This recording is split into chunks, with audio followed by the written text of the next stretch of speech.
Le millionnaire pense qu'il va mourir, emmêlé dans les cordes de son parachute. Mais une mère célibataire, suspendue tout en haut, se précipite pour le sauver.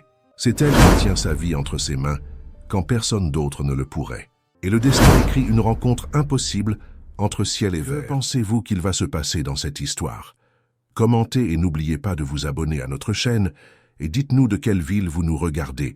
Je promets que ce sera la meilleure histoire que vous entendrez de votre vie. Gaspard Haller n'avait jamais eu peur de rien, ou du moins c'est ce qu'il se disait à lui-même chaque matin en se réveillant au 42e étage de l'un des immeubles les plus luxueux de l'avenue des Champs-Élysées, à Paris. À 38 ans, il dirigeait un empire immobilier qui érigeait des tours dans toute la France. Son nom était sur des plaques dorées, dans des magazines d'affaires, lors de dîners de charité où tout le monde voulait être à ses côtés. Mais il y avait quelque chose que Gaspard cachait avec soin, quelque chose que ni l'argent ni le pouvoir ne pouvaient effacer. Il avait une peur panique du vide. C'était un secret bien gardé, une faiblesse qu'il n'admettrait jamais en public. Depuis son enfance, il sentait ses jambes trembler lorsqu'il regardait en bas depuis un balcon. Son estomac se retournait, sa vision se brouillait, et il devait s'agripper à quelque chose de solide pour ne pas s'effondrer. Mais personne ne devait le savoir. Un homme comme lui ne pouvait pas montrer de fragilité. Alors Gaspard a construit sa vie dans les étages élevés, se forçant à vivre avec sa peur tous les jours, croyant qu'ainsi il la vaincrait. Il ne l'a pas vaincue, il a seulement appris à la dissimuler. L'idée du saut en parachute ne venait pas de lui. C'était celle de Roger, le directeur marketing, un homme ambitieux qui avait toujours un plan extravagant dans sa manche. La campagne du nouveau promoteur immobilier avait besoin d'impact, de quelque chose qui n'avait jamais été fait, et rien ne ferait plus de bruit que le propriétaire de l'entreprise lui-même sautant d'un avion au-dessus de la ville, avec une bannière géante et des caméras en direct retransmettant tout sur les réseaux sociaux. Gaspard entendit la proposition et sentit son estomac se glacer.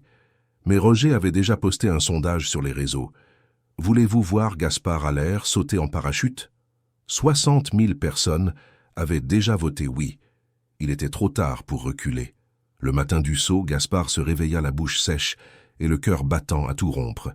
Marguerite, sa mère, était assise dans le salon du penthouse, lisant un journal imprimé comme elle le faisait toujours.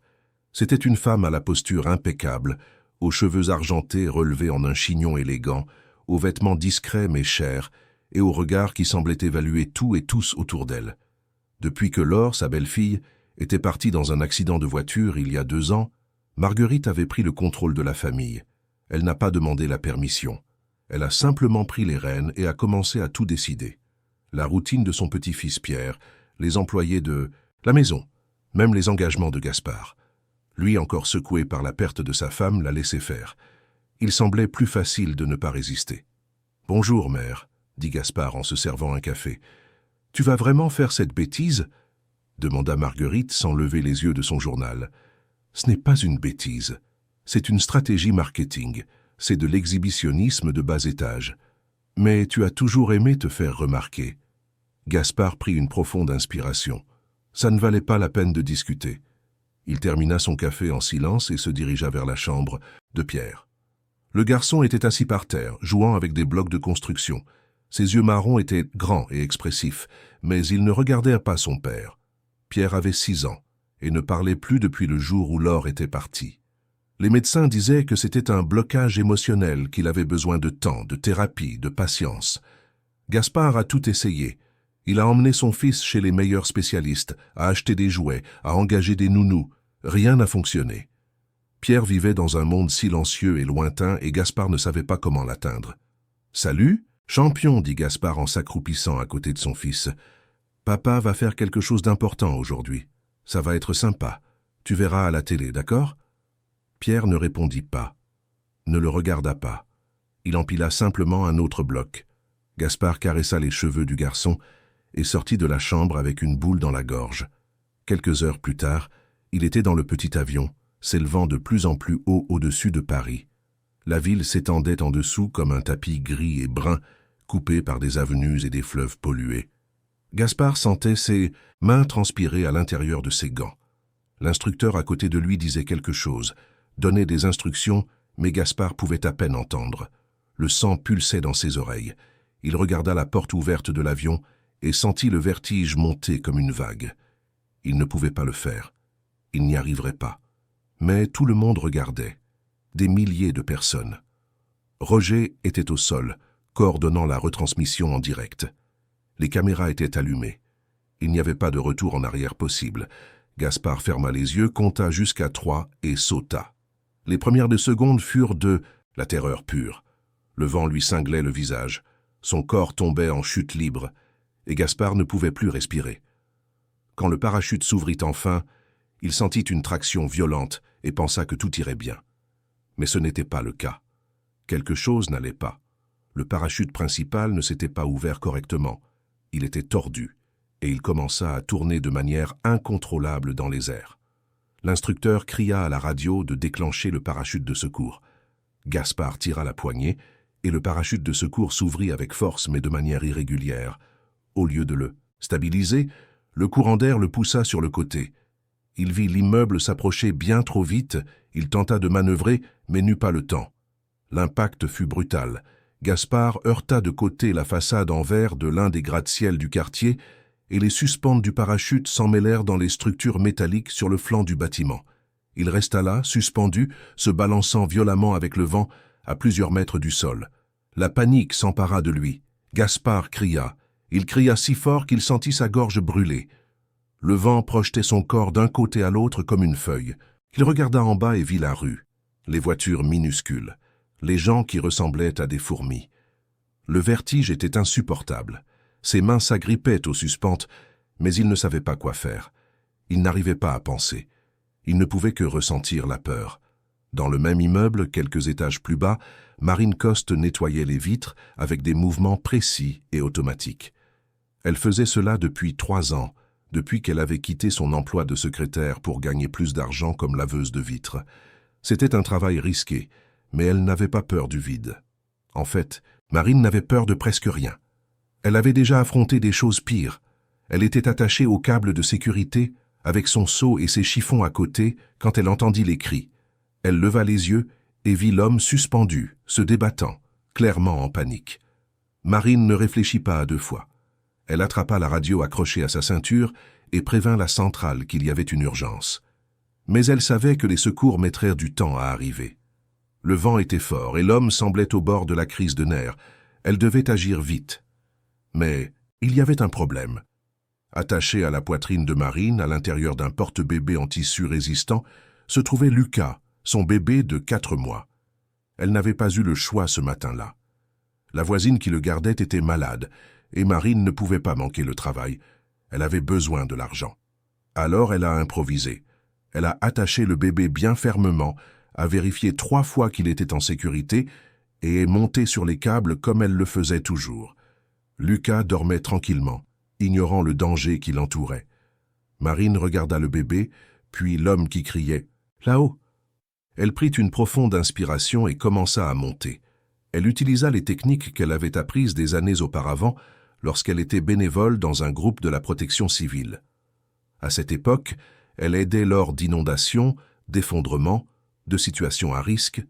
Après la naissance de Lucas, elle avait dû tout abandonner. Mais les connaissances étaient toujours là, gravées dans sa mémoire et ses muscles. Elle monta mètre par mètre, s'agrippant au câble, tirant son corps avec force, calculant chaque mouvement pour ne pas trop se balancer et réveiller le bébé. Le vent rendait tout plus difficile. Ses bras commencèrent à lui faire mal, mais elle ne s'arrêta pas. Quand elle arriva enfin près de l'homme, elle vit qu'il était en état de choc. Ses yeux étaient exorbités, son visage pâle, ses mains tremblantes. « Hé, restez calme, je vais vous aider !» cria Marine, luttant contre le bruit du vent. Gaspard la regarda comme s'il voyait une apparition. Il ne comprenait pas ce qui se passait. Qui était cette femme? D'où venait-elle? Marine évalua rapidement la situation. Le parachute était coincé dans plusieurs parties de la structure métallique et les suspentes étaient tordues de manière dangereuse. Si elle coupait de la mauvaise façon, l'homme pourrait tomber. Elle devait être précise. Elle attacha son propre câble de sécurité à une poutre voisine, vérifia 2 fois qu'il était solide, puis commença à travailler.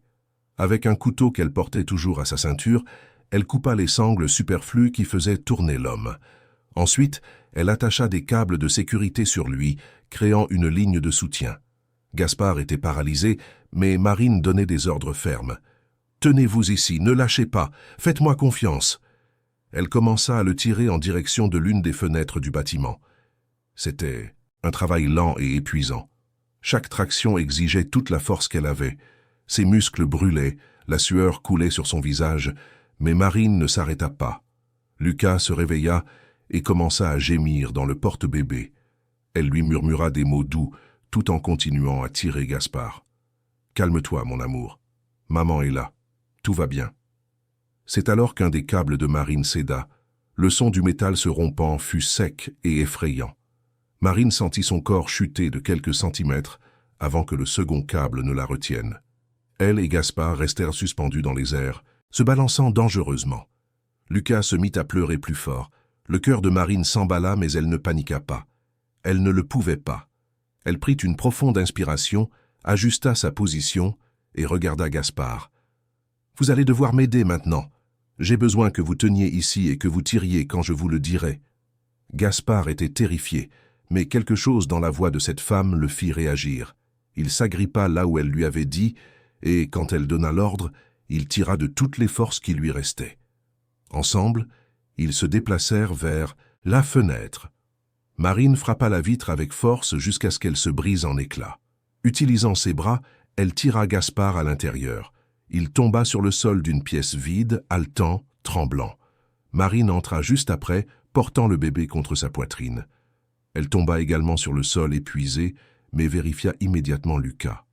Le bébé pleurait, effrayé, mais il était indemne. Marine le berça dans ses bras, embrassa son front et murmura des mots de soulagement. « Tout va bien, mon amour, c'est fini. Maman est là. » Gaspard était toujours par terre, essayant de reprendre son souffle. Il regarda la femme qui venait de lui sauver la vie. Elle était jeune, peut-être 25 ans, avec des cheveux sombres attachés en une queue de cheval désordonnée, des vêtements de travail sales de poussière et de sueur. Mais il y avait quelque chose en elle qu'il ne pouvait pas définir. Une force, une détermination. Elle avait un bébé attaché à sa poitrine et l'avait quand même sauvé. Qui était cette femme? « Vous allez bien ?» demanda Marine, berçant toujours Lucas. Gaspard hocha la tête, mais ne put parler. Sa gorge était sèche, ses mains tremblaient encore. C'est alors que la porte de la pièce s'ouvrit. Une employée apparut, effrayée, et juste derrière elle vint un petit garçon. Pierre. Gaspard se leva rapidement en voyant son fils. Le garçon avait échappé à la surveillance de sa nounou et était monté à cet étage, peut-être attiré par le bruit. Mais ce qui se passa ensuite laissa Gaspard complètement paralysé. Pierre regarda le bébé dans les bras de Marine et sourit. C'était un petit sourire timide, mais c'était un sourire. Le premier en 2 ans. Gaspard sentit les larmes lui monter aux yeux. Il n'arrivait pas à y croire. Pierre fit un pas vers Marine et le bébé, tendant sa petite main comme pour le toucher. Marine, sentant l'importance de ce moment, s'accroupit lentement et laissa Pierre s'approcher. Le garçon regarda Lucas avec curiosité et fascination. Le bébé cessa de pleurer et regarda aussi Pierre. Pendant un instant, les deux se regardèrent simplement. Gaspard observait tout, le cœur serré. C'était un miracle.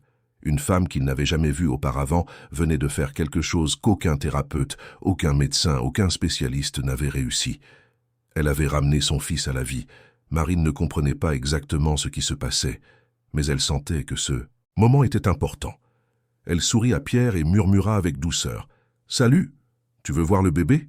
Il s'appelle Lucas. » Pierre hocha légèrement la tête et toucha délicatement le petit bras de Lucas. C'était un contact bref, mais il signifiait tout. Gaspard ne put retenir ses larmes.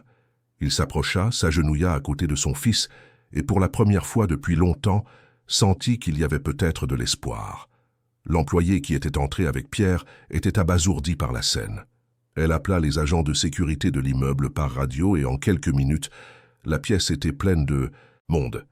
Les ambulanciers arrivèrent pour examiner Gaspard et Marine. La police fut appelée. Des journalistes commencèrent à s'attrouper à l'extérieur de l'immeuble. La nouvelle de l'accident était déjà sur tous les réseaux sociaux. Le sauvetage improvisé de Marine avait été filmé par les caméras de téléphone portable des immeubles voisins et devenait viral. Gaspard fut emmené dans une pièce plus confortable de l'immeuble, où il reçut des soins médicaux. Marine resta avec Lucas dans ses bras, ne sachant pas trop quoi faire. Les ambulanciers examinèrent le bébé et dirent qu'il allait bien, juste un peu effrayé. Elle remercia et tenta de partir discrètement, mais Gaspard l'appela. « Attendez, s'il vous plaît. » Marine s'arrêta et se retourna. Gaspard s'approcha, encore visiblement secoué, mais avec un regard déterminé. « Je ne sais pas comment vous remercier. Vous m'avez sauvé la vie. Je ne sais pas ce qui serait arrivé si vous n'aviez pas été là. » Marine haussa les épaules, mal à l'aise avec cette attention. « J'ai juste fait ce qu'il fallait faire. N'importe qui aurait fait la même chose. » « Non, ce n'est pas vrai. Vous avez risqué votre vie, et celle de votre bébé. C'est... Je n'ai pas de mots. » Marine sourit légèrement et regarda Lucas, qui dormait maintenant tranquillement dans ses bras. « Je veux juste rentrer chez moi maintenant. Je dois lui donner un bain et le mettre au lit. » Gaspard voulait dire autre chose, mais ne savait pas quoi. Alors, sans trop réfléchir, il dit la première chose qui lui vint à l'esprit. « Laissez-moi vous aider, s'il vous plaît. Tout ce dont vous avez besoin. Je vous dois bien ça. » Marine le regarda avec méfiance. Elle connaissait ce genre de proposition. Les gens riches pensaient toujours pouvoir tout régler avec de l'argent, et peut-être le pouvaient-ils, mais elle ne voulait pas de charité. « Merci, mais je n'ai besoin de rien. » Elle se retourna pour partir, mais fut interrompue par l'entrée de Marguerite dans la pièce. La femme plus âgée entra d'un pas ferme, suivie de près par des gardes du corps et l'avocat de la famille. Marguerite évalua rapidement la scène, son fils encore secoué, une femme étrange avec un bébé dans les bras, Pierre à côté d'elle avec un regard qu'elle n'avait pas vu depuis longtemps. Marguerite n'aima pas ce qu'elle vit. « Gaspard, que se passe-t-il ici ?» demanda-t-elle d'une voix contrôlée mais glaciale. « Mère, cette femme m'a sauvé la vie. Elle... » Marguerite coupa son fils d'un geste de la main et regarda Marine. Son regard était froid et évaluateur. Elle vit les vêtements de travail sales, le bébé dans le porte-bébé improvisé, le visage en sueur et fatigué, et elle classa immédiatement cette femme comme quelqu'un qui ne devrait pas être là. « Je comprends. Et j'imagine que maintenant vous attendez une récompense, n'est-ce pas ?» Marine sentit la colère monter. Elle connaissait ce ton. Elle l'avait entendu de nombreuses fois au cours de sa vie. C'était le ton de ceux qui se croyaient supérieurs simplement parce qu'ils avaient plus d'argent. « Non, madame, je n'attends rien. Je veux juste partir. » Marguerite sourit, mais c'était un sourire sans chaleur. « Bien sûr. Et vous avez certainement déjà pensé à combien vous allez demander pour votre aide.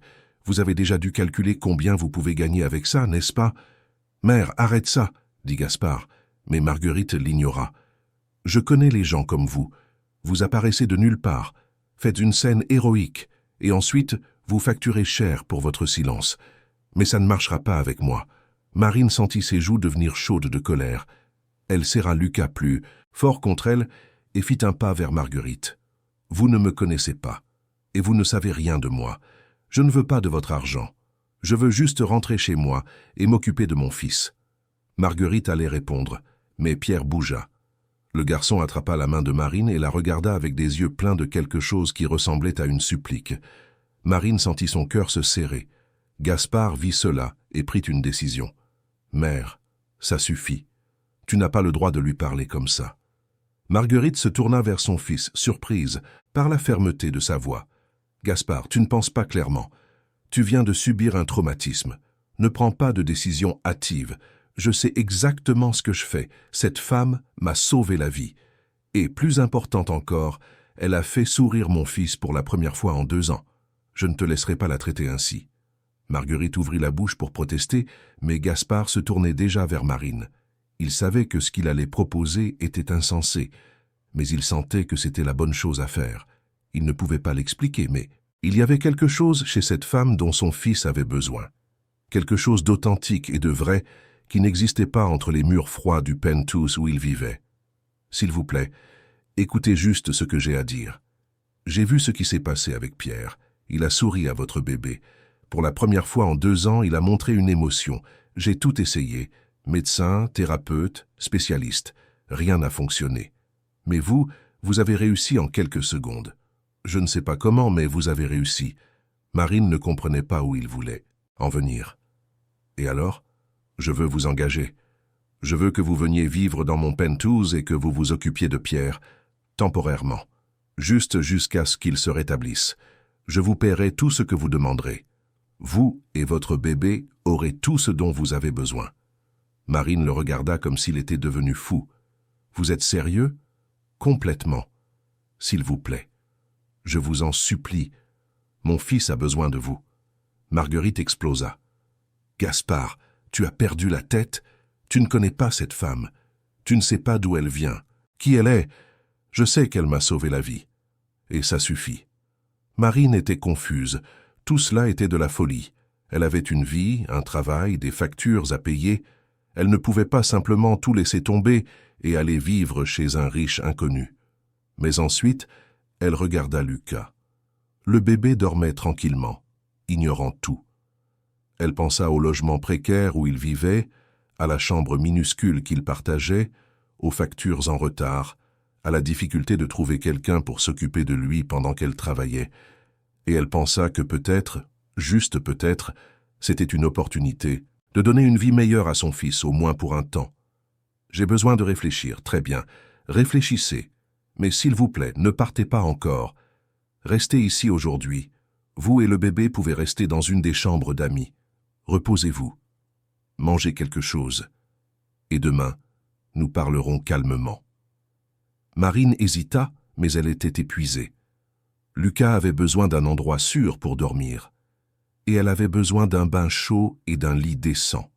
Alors, contre tous ses instincts, elle hocha la tête. « D'accord, je reste aujourd'hui. » Gaspard sourit, soulagé. Marguerite regarda son fils avec désapprobation, mais ne dit rien. Elle savait que Gaspard était émotionnellement secoué et qu'il ne servirait à rien de discuter à ce moment-là. Mais elle n'allait pas laisser cette situation perdurer.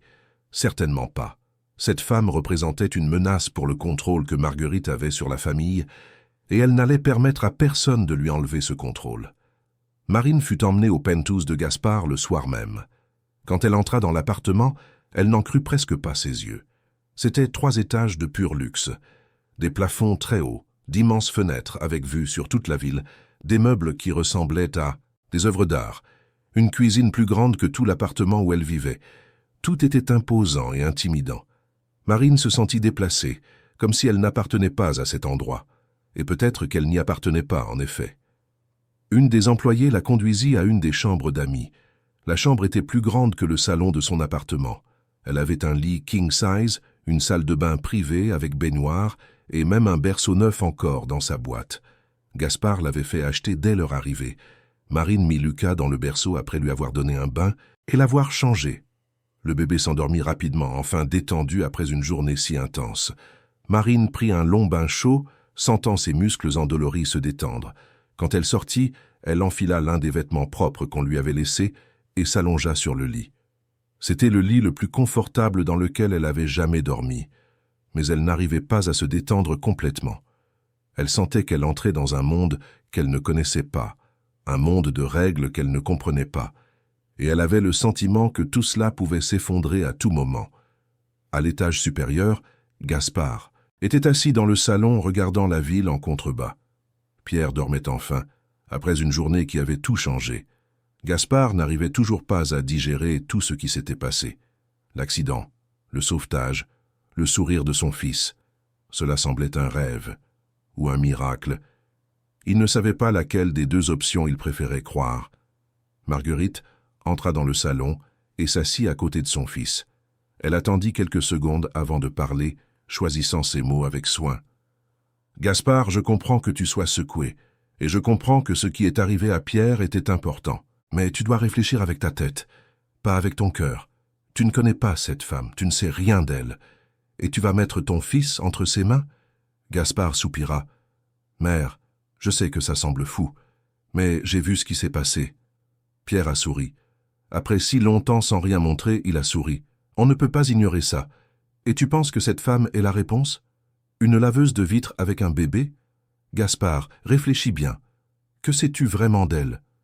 Gaspard resta silencieux. Marguerite continua, sa voix devenant plus douce, plus persuasive. « Je sais que tu veux le meilleur pour Pierre, moi aussi, mais il y a des manières appropriées de le faire. Nous pouvons engager les meilleurs professionnels, les meilleurs nounous, les meilleurs thérapeutes.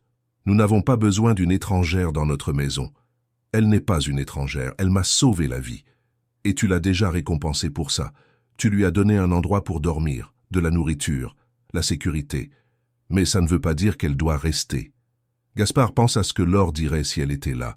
Ferait-elle confiance à une inconnue pour s'occuper de son fils? Gaspard sentit sa poitrine se serrer en entendant le nom de sa femme. Marguerite savait exactement où toucher pour le faire douter. Et ça marchait. Gaspard commença à remettre en question sa propre décision. Était-il en train d'être précipité? Mettait-il son fils en danger? Marguerite vit le doute dans les yeux de son fils et sut qu'elle avait planté la graine. Elle n'avait plus rien à faire ce soir-là. Le doute grandirait tout seul. Elle se leva, embrassa le front de Gaspard et murmura avec une tendresse feinte. « Repose-toi, mon fils. Demain, nous réglerons tout ça. » Elle quitta le salon, laissant Gaspard seul avec ses pensées. Et tandis qu'il regardait la ville en contrebas, illuminée par des millions de lumières, il ne pouvait s'empêcher de penser à Pierre, au sourire qu'il avait vu sur le visage de son fils, et à la femme qui, d'une manière ou d'une autre, avait accompli ce miracle.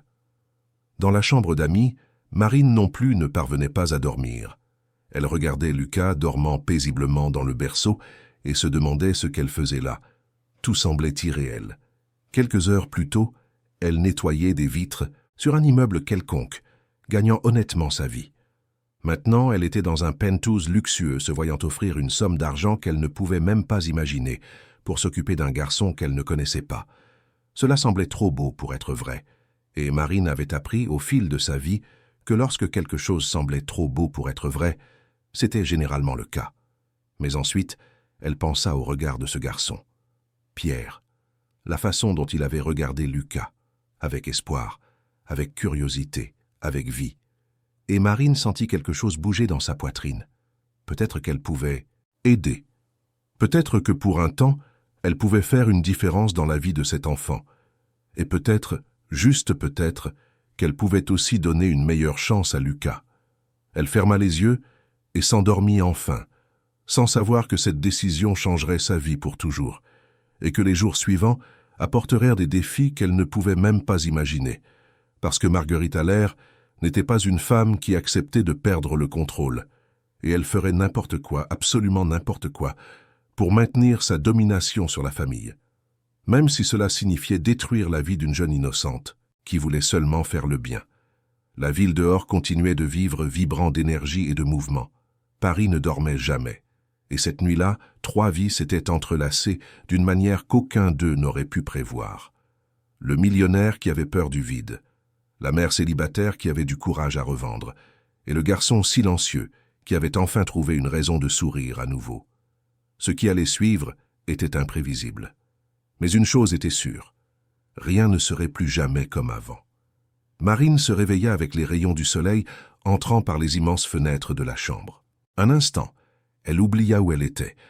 Elle regarda autour d'elle, confuse par le haut plafond, les rideaux en lin et le luxe qui l'entourait. Puis Lucas gémit dans son berceau et tout lui revint. Le souvenir de la veille tomba sur elle comme une vague. Le sauvetage, le penthouse, le garçon qui avait souri. Elle se leva rapidement et prit le bébé dans ses bras. Lucas avait faim et sa couche était sale. Des choses normales de bébé. Au moins, ça n'avait pas changé. Elle donna un bain à Lucas dans la luxueuse salle de bain de la chambre, admirant la baignoire en marbre et l'eau chaude qui sortait avec force de la douche. Dans son logement précaire, l'eau chaude était un luxe rare. Ici, elle semblait infinie. Après avoir habillé Lucas avec les vêtements propres qu'elle avait dans son sac à dos, Marine sortit de la chambre avec précaution. Elle ne savait pas exactement où aller ni quoi faire. Le penthouse était si grand qu'elle aurait pu facilement s'y perdre. Elle suivit le son des voix venant de la cuisine.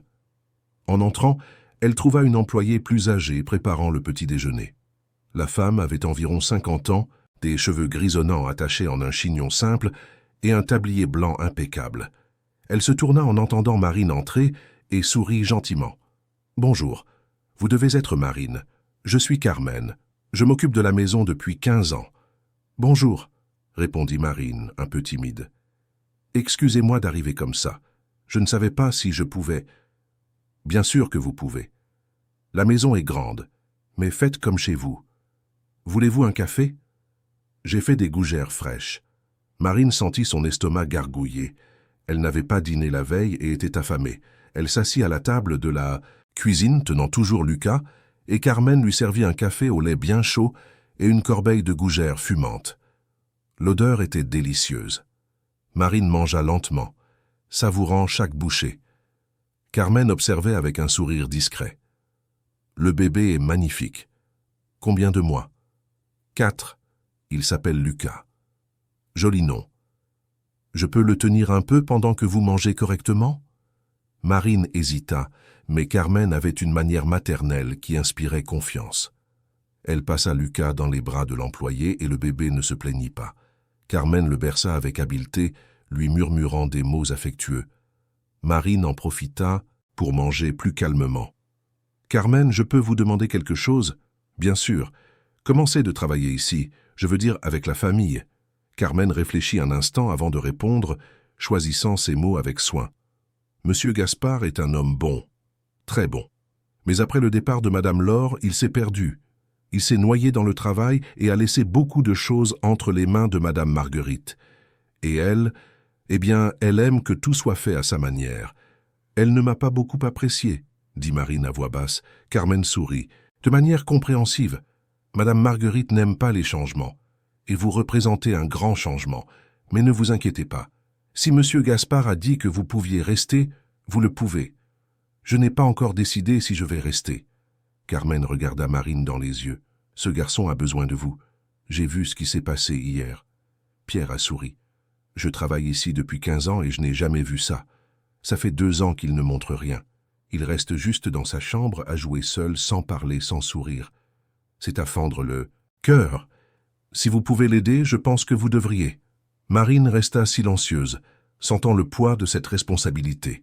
Elle n'était ni thérapeute, ni nounou qualifiée. Elle était juste une mère célibataire, essayant de survivre. Comment pourrait-elle aider ce garçon ?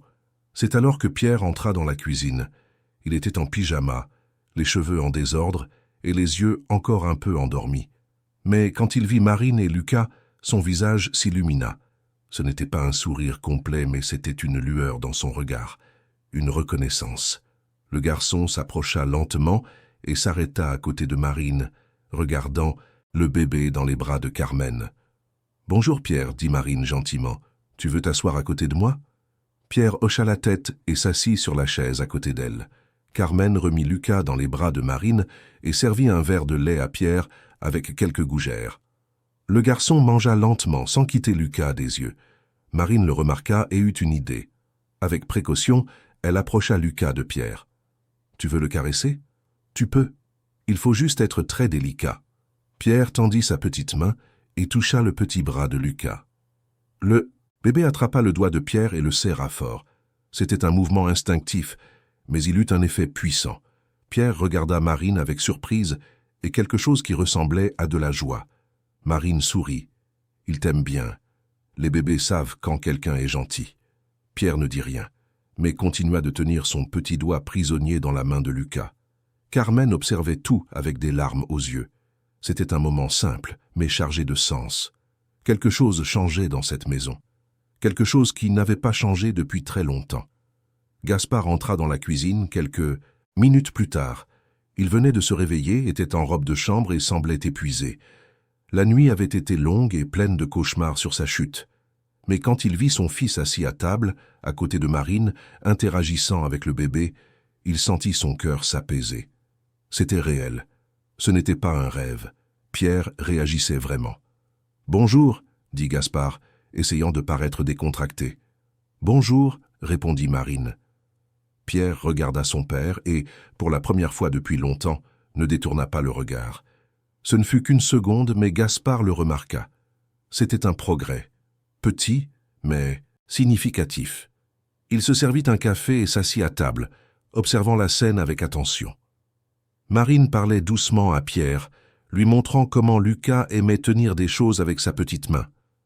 Pierre écoutait attentivement, fasciné. Avez-vous réfléchi à ce dont nous avons parlé hier » demanda Gaspard après un moment. Marine le regarda, puis regarda Pierre. Elle pensa aux factures en retard, au logement précaire, au travail dangereux de laveuse de vitres, et elle pensa à Lucas, qui méritait plus que ce qu'elle pouvait lui offrir.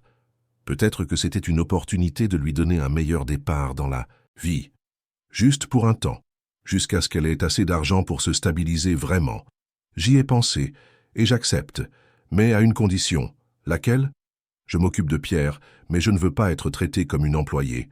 Je vivrai ici, j'aiderai avec ce qu'il faudra, mais je ne porterai pas d'uniforme. Je n'accepterai pas d'ordre de votre mère, et je resterai qui je suis. Si c'est un problème, il vaut mieux que je parte maintenant. Gaspard sourit. Il aima cette fermeté. Il aima voir que Marine n'était pas une personne qui se pliait facilement. Combinez. Vous aurez votre propre chambre, votre propre espace. Vous pourrez utiliser toute la maison. Et la seule chose que je vous demande, c'est de passer du temps avec Pierre. Jouez avec lui, parlez-lui, faites ce que vous pensez devoir faire, sans pression, sans exigence. Soyez simplement vous-même. Marine hocha la tête. Cela semblait juste. Elle tendit la main à Gaspard et ils scellèrent l'accord par une poignée de main ferme. Pierre observait tout avec attention, et Marine eut l'impression qu'il comprenait bien plus qu'il n'en avait l'air. Les premiers jours de Marine dans le penthouse furent étranges, mais pas désagréables. Elle se levait tôt, s'occupait de Lucas, puis passait quelques heures avec Pierre. Le garçon ne parlait pas, mais il était toujours dans les parages. Il suivait Marine dans la maison, observant tout ce qu'elle faisait. Quand elle chantait pour Lucas, Pierre s'asseyait par terre et écoutait. Quand elle cuisinait quelque chose de simple dans la cuisine, Pierre tirait une chaise et regardait. C'était comme s'il réapprenait à vivre, en observant quelqu'un qui faisait tout avec naturel et affection. Marine ne força jamais Pierre à faire quoi que ce soit. Elle n'essaya pas de le faire parler, ne le submergea pas de questions. Elle l'incluait simplement dans tout en douceur. Elle racontait des histoires à Lucas à voix haute, et Pierre écoutait. Elle dessinait avec Lucas sur les genoux, et Pierre s'approchait pour voir. Petit à petit, il commença à participer. D'abord en regardant seulement, puis en prenant un crayon et en dessinant à côté. C'étaient des dessins simples, d'enfants, mais c'était un progrès. Gaspard observait tout de loin, émerveillé. Marine avait un don naturel avec les enfants. Elle n'essayait pas de guérir Pierre, elle l'accueillait simplement. Et cela, d'une manière ou d'une autre, fonctionnait mieux que n'importe quelle thérapie. Pierre commença à mieux manger, à mieux dormir, à sortir plus souvent de sa chambre. De petits changements qui, pour Gaspard, ressemblaient à des miracles, mais tout n'était pas rose. Marguerite observait tout cela avec un malaise croissant. Elle voyait son fils se rapprocher de cette femme étrange, voyait son petit-fils passer plus de temps avec Marine qu'avec elle, et elle n'aimait pas ça. Pas du tout. Marguerite avait construit sa vie autour du contrôle. Après la mort de son mari, il y a 15 ans, elle avait repris les affaires familiales et élevé Gaspard seul. Elle avait toujours eu le dernier mot sur tout. Et quand Laure était apparue dans la vie de Gaspard, Marguerite l'avait tolérée, mais jamais complètement acceptée. Elle pensait que sa belle-fille était faible, trop rêveuse, pas adaptée à la famille.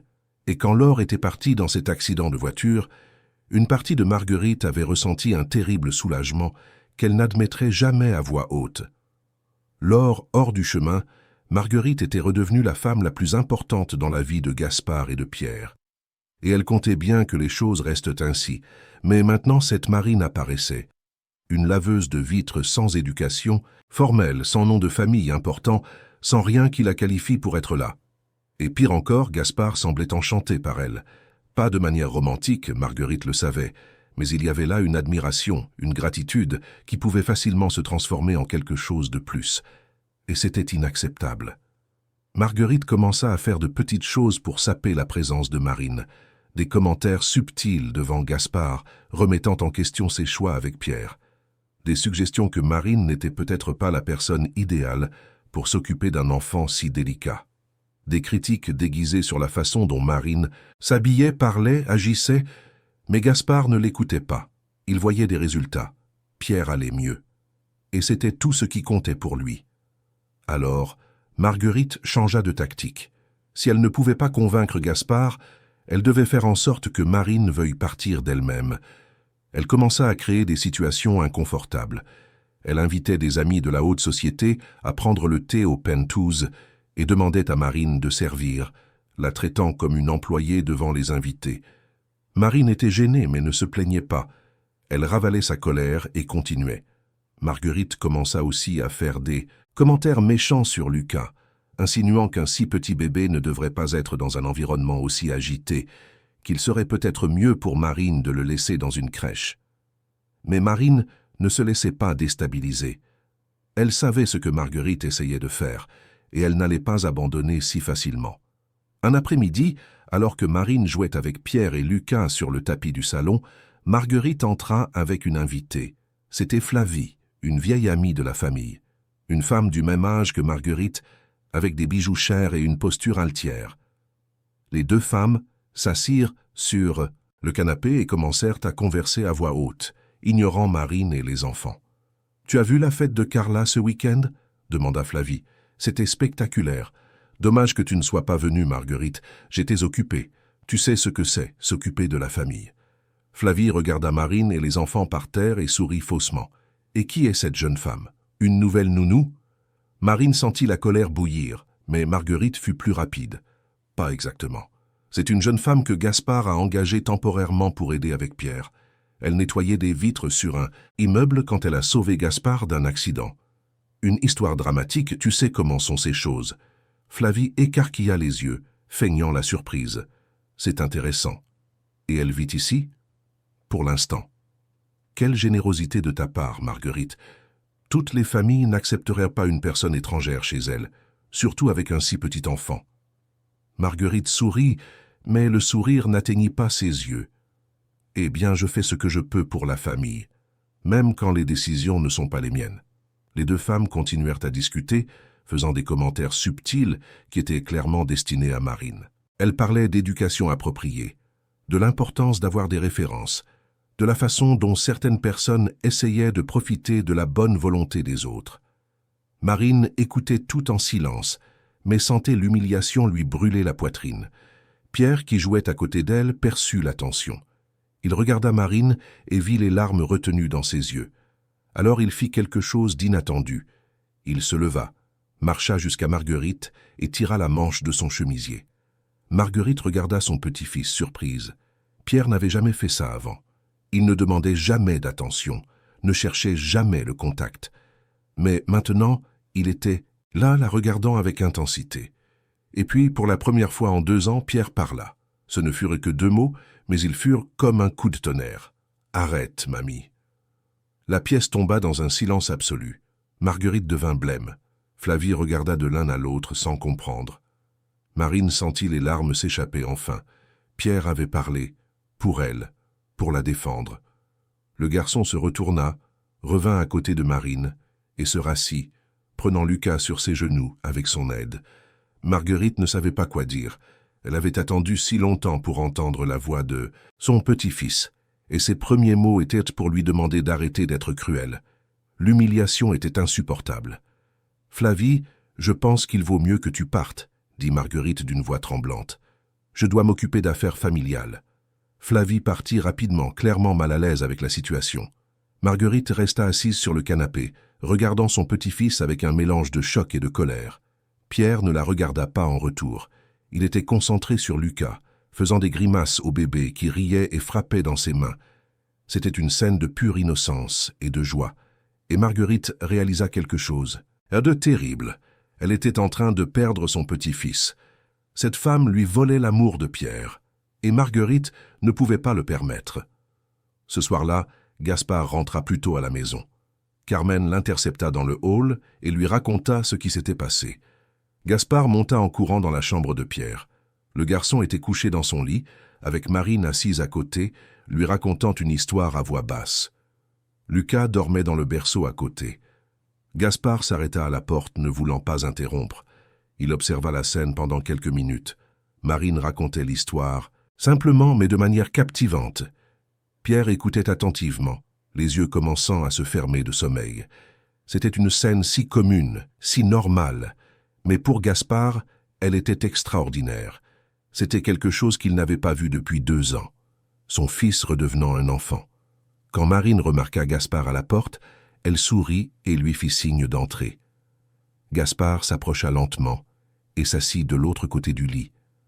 Marine termina l'histoire. Pierre ferma les yeux et s'endormit. Les 2 adultes restèrent là quelques minutes, observant simplement le garçon dormir. Puis Gaspard murmura « Carmen m'a raconté ce qui s'est passé. Il a parlé. » Marine hocha la tête, essuyant une larme qui s'obstinait à couler. « C'était incroyable. Je ne m'y attendais pas. Il t'a défendu.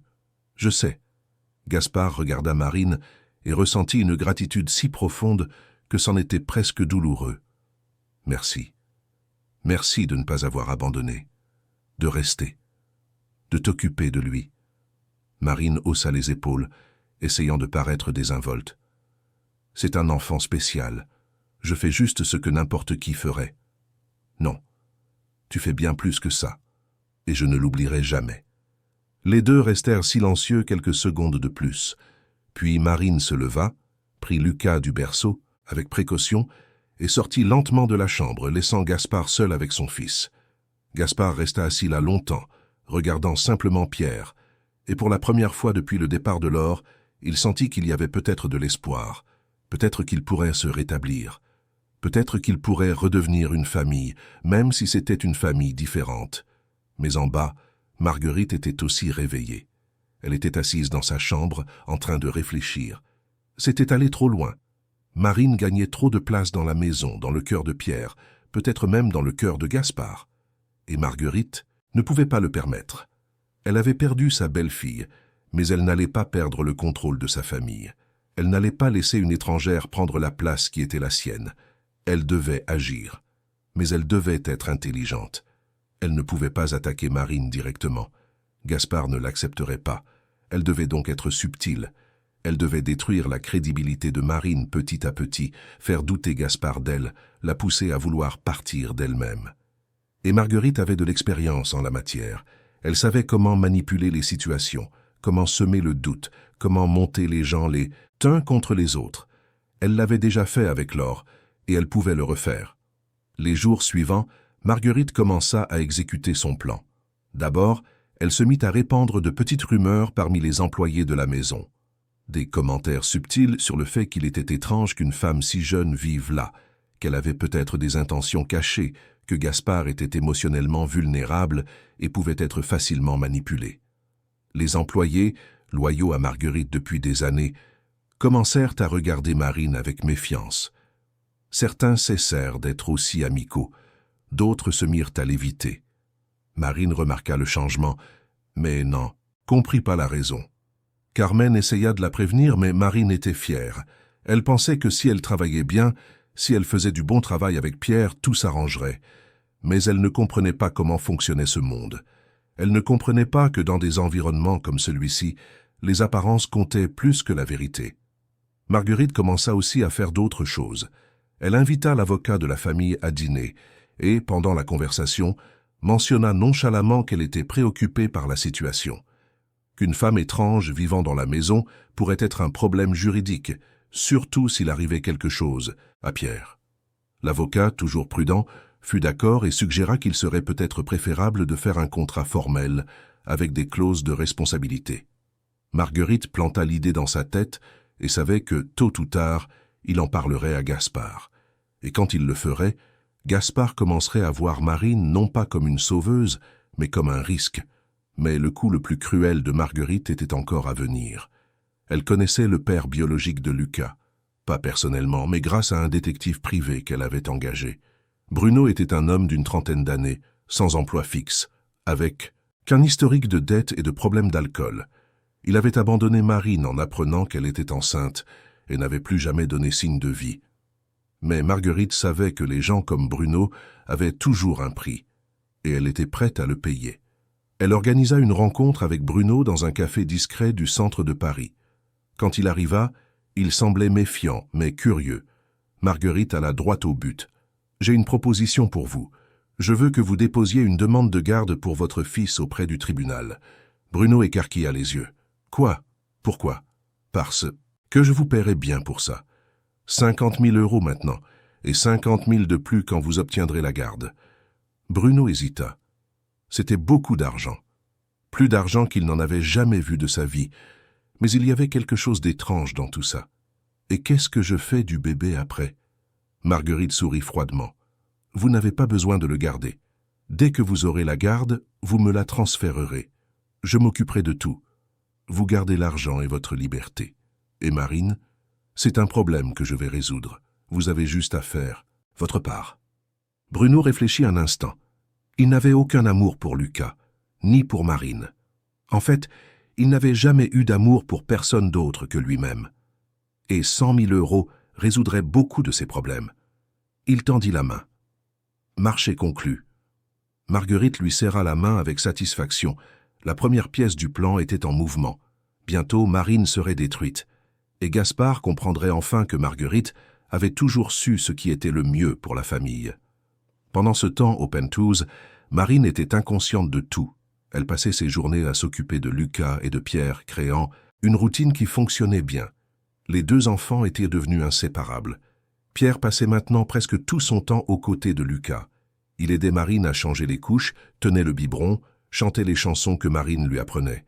Il parlait encore peu, mais chaque mot était une victoire. Des choses simples comme « oh »,« merci »,« encore ».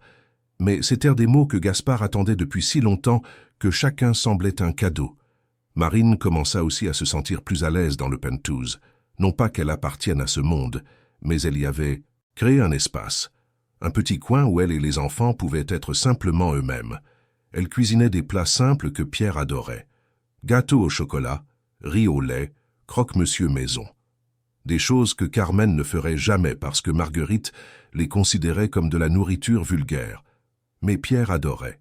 Et voir le garçon manger avec appétit, sourire, jouer, était la plus grande récompense que Marine pouvait avoir. Un après-midi, Gaspard rentra à la maison et trouva Marine dans le salon, avec Lucas sur les genoux et Pierre à côté, tous les trois regardant un dessin animé à la télévision. C'était une scène si simple, si quotidienne, mais pour Gaspard, elle était surréaliste. Il s'arrêta à la porte, observant. Marine riait de quelque chose qui s'était passé dans le dessin animé, et Pierre riait avec elle. Le son du rire de son fils était une musique pour les oreilles de Gaspard. Il s'approcha et s'assit sur le canapé à côté d'eux. Marine le regarda et sourit. « Tu veux regarder avec nous ?» Gaspard hocha la tête et resta là, s'imprégnant de ce moment de normalité. Pour la première fois depuis longtemps, il sentit que sa maison ressemblait à un foyer. Et il réalisa que cela avait tout à voir avec la femme assise à ses côtés. Marine avait ramené la vie dans cet endroit froid et silencieux. Elle avait ramené l'espoir.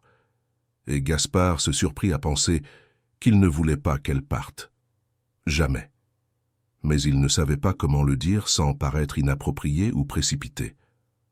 Alors, il resta silencieux et profita simplement du moment. Mais dehors, les rouages du plan de Marguerite continuaient de tourner. Bruno avait déjà déposé la demande de garde. Bientôt, Marine recevrait la convocation. Et quand elle la recevrait, toute sa vie s'effondrerait. Parce que Marguerite savait qu'une mère célibataire, sans ressources, sans avocat, confrontée à une procédure judiciaire, serait désespérée. Et quand elle serait désespérée, elle commettrait des erreurs. Et ces erreurs seraient utilisées contre elle. Ce n'était qu'une question de temps. Marguerite devait juste être patiente, et la patience était quelque chose qu'elle avait à revendre. La convocation arriva un jeudi matin. Marine était dans la cuisine, en train de préparer le petit déjeuner quand l'interphone sonna. C'était un huissier de justice. Il lui remit une enveloppe scellée et lui demanda de signer l'accusé de réception. Marine signa avec des mains tremblantes, sans comprendre ce qui se passait. Quand elle ouvrit l'enveloppe et lut le contenu, elle sentit le sol se dérober sous ses pieds. Bruno-Henri Tavernier déposait une demande de garde pour Lucas Tavernier-Coste, alléguant que la mère n'avait ni les conditions financières ni émotionnelles pour s'occuper seule de l'enfant. Le document était rempli de termes juridiques que Marine comprenait à peine, mais le message était clair. Bruno voulait lui enlever son fils. Marine s'assit à la table de la cuisine, tremblante. Carmen entra et remarqua immédiatement que quelque chose n'allait pas. « Marine, que s'est-il passé ?» Marine ne put répondre. Elle poussa simplement le papier en direction de Carmen. L'employé le lut rapidement et eut une expression d'horreur. « Mon Dieu, cet homme est le père de Lucas ?» Marine hocha la tête, les larmes commençant à couler. « Il m'a abandonné quand il a su que j'étais enceinte. Il a dit qu'il ne voulait pas d'enfant, que je devais me débrouiller seule. Il n'est jamais revenu, n'a jamais donné un centime de pension. Et maintenant, il veut la garde? Pourquoi? Il ne se soucie pas de Lucas. » Carmen prit la main de Marine, essayant de la calmer. « Vous devez parler à Monsieur Gaspard, il peut vous aider. Il a les meilleurs avocats. » Marine essuya ses larmes et hocha la tête. Elle était en panique, mais elle savait que Carmen avait raison. Elle prit Lucas dans ses bras, monta au bureau de Gaspard et frappa à la porte. Il était au téléphone, mais quand il vit le visage de Marine, il raccrocha immédiatement. « Qu'y a-t-il? Est-il arrivé quelque chose à Pierre? »« Non. C'est à propos de moi. De Lucas. » Elle lui tendit la convocation. Gaspard la lut attentivement, son expression devenant de plus en plus sérieuse. « Qui est ce Bruno? » ?»« Le père de Lucas. Il m'a quitté quand il a découvert que j'étais enceinte. Il n'a jamais voulu entendre parler de son fils. Et maintenant, de nulle part, il apparaît en voulant la garde. Je ne comprends pas. » Gaspard réfléchit rapidement. Cela n'avait aucun sens. Un père qui avait abandonné son fils décidant soudainement de demander la garde. Il y avait quelque chose qui n'allait pas. Et Gaspard avait une suspicion sur qui pouvait être derrière tout ça. « Marine, je vais mettre mon avocat à votre disposition. Vous n'allez pas affronter ça seule. Nous allons découvrir ce qui se passe et régler le problème. » Marine ressentit un immense soulagement. Elle ne savait pas ce qu'elle aurait fait si elle avait été seule dans cette situation. Elle n'avait pas d'argent pour un avocat, ne connaissait pas les lois, ne savait pas comment se défendre, mais avec l'aide de Gaspard, elle avait peut-être une chance. « Merci. Je ne sais pas comment vous remercier. Vous n'avez pas à me remercier. Vous vous occupez de mon fils. C'est le moins que je puisse faire. » Les jours suivants, l'avocat de Gaspard, maître Henri, prit en charge l'affaire. Il enquêta sur Bruno et découvrit que l'homme avait un passé compliqué, plusieurs dettes, des poursuites pour escroquerie et même une accusation d'ivresse sur la voie publique. Ce n'était pas exactement le profil de quelqu'un apte à obtenir la garde d'un enfant. Mais malgré tout, la procédure était en cours et Marine devrait se présenter à une audience dans 3 semaines. Pendant ce temps, Marguerite observait tout avec satisfaction. Elle savait que Marine était secouée, stressée, effrayée, et c'était exactement ce que Marguerite voulait. Une Marine vulnérable était une Marine qui commettrait des erreurs, et Marguerite était prête à exploiter chaque erreur. Elle commença la 2e phase de son plan. Lors d'un dîner en famille, Marguerite mentionna nonchalamment qu'une de ses amies avait perdu un collier de diamants et pensait que c'était lors d'une fête récente. Gaspard ne prêta pas beaucoup d'attention aux commentaires, mais Marguerite planta la graine. Quelques jours plus tard, elle le mentionna à nouveau. Et encore. Toujours des commentaires subtils, toujours sur des choses qui disparaissaient, toujours sur un ton d'inquiétude. Gaspard commença à être mal à l'aise. Est-ce que quelqu'un dans la maison volait? Marguerite attendit le bon moment. Un après-midi, alors que Marine donnait le bain à Lucas et que Pierre jouait dans sa chambre, Marguerite entra dans la chambre de Marine. Elle savait qu'elle n'avait que quelques minutes. Rapidement, elle ouvrit le sac de Marine qui était sur la commode et y plaça un collier d'émeraude. C'était un bijou de famille, ancien, précieux, qui avait appartenu à la mère de Marguerite. Elle-même le portait rarement, mais tout le monde dans la maison connaissait ce collier. Il était reconnaissable entre tous. Après avoir placé le bijou, Marguerite quitta la chambre et retourna à l'étage inférieur. Elle attendit encore quelques heures, jusqu'à l'heure du dîner. Toute la famille m'était réunie à table. Gaspard, Pierre, Marine avec Lucas sur les genoux, et Marguerite. Carmen servait le repas quand Marguerite, soudain, toucha son cou et eut une expression de surprise. « Mon Dieu, mon collier, je ne porte pas mon collier d'émeraude. » Gaspard regarda sa mère, confus. « Et alors, tu ne le portes pas tous les jours, mais je le portais ce matin. Je me souviens clairement de l'avoir mis, et maintenant, il a disparu. » Marine sentit un frisson lui parcourir l'échine. Il y avait quelque chose dans la voix de Marguerite, un ton accusateur qui la mit en alerte. Marguerite se leva de table de façon dramatique et commença à chercher. Elle regarda sur le canapé, sous les coussins, dans le salon. Elle s'assurait de faire du bruit, d'attirer l'attention. Gaspard commença à s'irriter. « Mère, arrête ça. Le collier doit être dans ta chambre. Il n'y est pas. J'ai déjà cherché. Quelqu'un l'a pris. » Le silence tomba sur la table. Marguerite regarda autour d'elle, comme si elle évaluait chaque personne. Son regard s'arrêta sur Marine. L'accusation ne fut pas prononcée à voix haute, mais elle était là, suspendue dans l'air comme un nuage toxique. Marine sentit son visage devenir chaud de colère et d'humiliation. « Vous insinuez que j'ai pris votre collier ?» Marguerite feignit la surprise. « Je n'ai pas dit ça. Mais c'est étrange, n'est-ce pas? Les choses ne disparaissent pas comme ça. » Gaspard frappa la main sur la table, faisant sursauter tout le monde. « Ça suffit, mère. Tu es ridicule. » Marguerite se tourna vers son fils avec des larmes aux yeux, une performance parfaite. « Je veux juste récupérer mon collier, Gaspard. Il appartenait à ta grand-mère. Il a une valeur sentimentale énorme. Je n'accuse personne. Je veux juste que tout le monde aide à chercher. » Gaspard soupira épuisé. Il ne voulait pas croire que sa mère faisait cela exprès, mais une partie de lui commençait à se méfier. Néanmoins, pour maintenir la paix, il accepta de faire une recherche dans la maison. Tous les employés furent appelés. Les chambres furent fouillées.